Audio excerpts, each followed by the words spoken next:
ვალერი არქანიას სახელობის არტ-გალერეაში 1991-2004 წლებში აფხაზეთის ავტონომიური რესპუბლიკის უმაღლესი საბჭოს დეპუტატის რენალდ გებოაძის ხსოვნისადმი მიძღვნილი საღამო გაიმართა, რომელიც მისი დაბადებიდან 75 წლის თავს მიეძღვნა. საღამოს ესწრებოდნენ აფხაზეთის ავტონომიური რესპუბლიკის ხელისუფლების წარმომადგენლები, მთავრობის წევრები, უმაღლესი საბჭოს დეპუტატები, რენალდ გებოაძის ოჯახის წევრები და მეგობრები. შეუსრულდებოდა 75 წელი და მისი გახსენების დღე არის უმაღლესი საბჭო და აფხაზეთის მთავრობა აღნიშნავს. დიდი მადლობა მინდა უთხრა ჩვენს უმაღლეს საბჭოს აფხაზეთის მთავრობას ასეთი დაფასებისთვის და ჩემი მეუღლის გახსენებისთვის. დღევანდელი დღე შეაჯამებს მის გაწეულ ღვაწლს.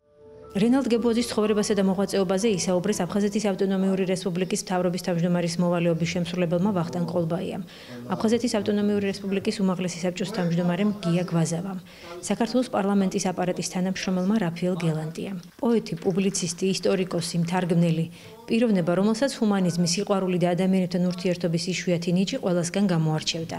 ასე ახასიათებდნენ რენალდ გებოაძის გამომსვლელები. ძალიან გვაკლია ბევრი რამის გამო.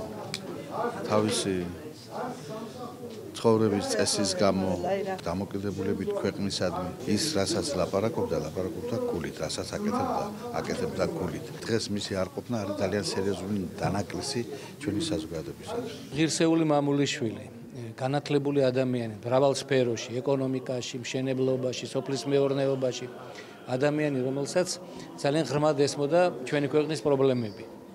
და რომელიც იყო ძალიან მართალი. საოცრად კეთილი ამ დროს და კაცმოყვარე.